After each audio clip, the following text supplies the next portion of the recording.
Eh bien, ce matin, tel qu'annoncé, on va faire du développement sur ce qui arrive à notre centre-ville, donc de Plessisville, avec les travaux de réaménagement. On sait que la population est inquiète, elle se pose beaucoup de questions. Alors, ce matin, dites-vous que la ville de Plessisville a pris conscience de votre inquiétude et on a même communiqué avec moi pour me demander, écoute Lydia, on va faire vraiment notre première émission pour l'ouverture donc de la saison avec ce sujet-là, parce qu'on voit même circuler des photos sur Facebook, les gens se posent des questions et on voit beaucoup de commentaires également. Alors ce matin, mes invités pour l'émission Les Infos du maire, c'est le maire Mario Fortin, le maire de Plessisville. Bonjour. Bonjour Lydia, bon matin. Et il faut mentionner que vous êtes accompagné ce matin parce que des fois il y a des technicalités et ça nous prenait Justine Fecteau-Fortin qui est directrice du service de développement durable et c'est elle qui s'occupe justement du dossier du réaménagement de notre centre-ville. Alors on va lui dire un beau bonjour. Bonjour Justine.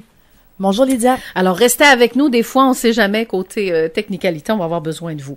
Alors, donc, l'essence de faire cette émission-là, donc, en tant que maire, vous êtes conscient qu'on vous approchait et qu'on vous posait beaucoup de questions, hein? C'est bien ça? Ben oui, tout à fait. Donc, on a été, évidemment, les gens, quand on fait des changements, ça suscite toujours des inquiétudes, hein, puis ça suscite des changements d'habitude.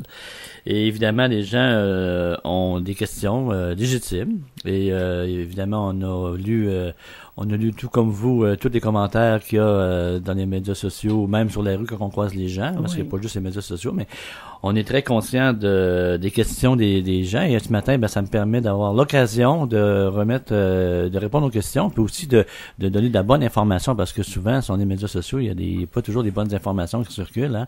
Fait, faut faire le bilan. Puis ce matin, ben merci de nous donner l'occasion à la ville de replacer les choses dans son contexte. Donc, remettre les pendules à l'heure. Remettre les pendules à l'heure par rapport à ce projet-là. Voilà. Et il faut dire que l'investissement, c'est cautionné par le gouvernement, c'est bien ça? Oui, tout à fait. Donc, il faut on est en train de refaire nos rues tranquillement pas vite, là. Et cette rue-là, la rue Saint-Calique, était une rue qui faisait partie de nos priorités, parce qu'au niveau des infrastructures internes, ce qu'il faut comprendre, c'est qu'il y a des infrastructures internes, les tuyaux. Des fois, on fait des couches d'asphalte pour, pour embellir une rue parce qu'elle est maganée au niveau de sa couche d'asphalte, mais souvent, c'est le fond qu'il faut refaire. Et même si la rue, des fois, sur le dessus paraît encore bonne, on va dire, parce que comment ça se fait qu'ils n'ont pas fait les rues qui étaient plus maganées, mais souvent, c'est le fond.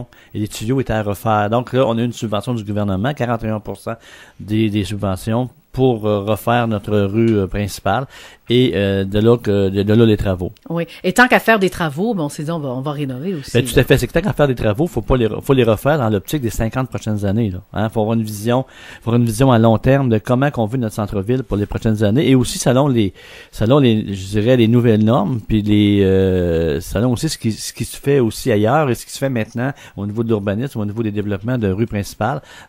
Faut aller dans le sens de la nouveauté. Alors, on va répondre à toutes les questions. Alors, oui, Justine, est-ce que vous avez des choses à rajouter sur ce dont le maire vient de dire, là? Non, le maire complété. Parfait, OK. Alors, dans ce cas-là, on va répondre à toutes les questions. Comme notre première question après la pause, est-ce que les voitures pourront vraiment circuler à 2 voies de large? Je pense que c'est la question numéro 1 qu'il fallait poser ce matin. Alors, mesdames, messieurs, vous aurez les réponses immédiatement après ces quelques messages. Alors, restez avec nous. Je vous rappelle que vous êtes en train d'écouter l'émission Les Infos du maire.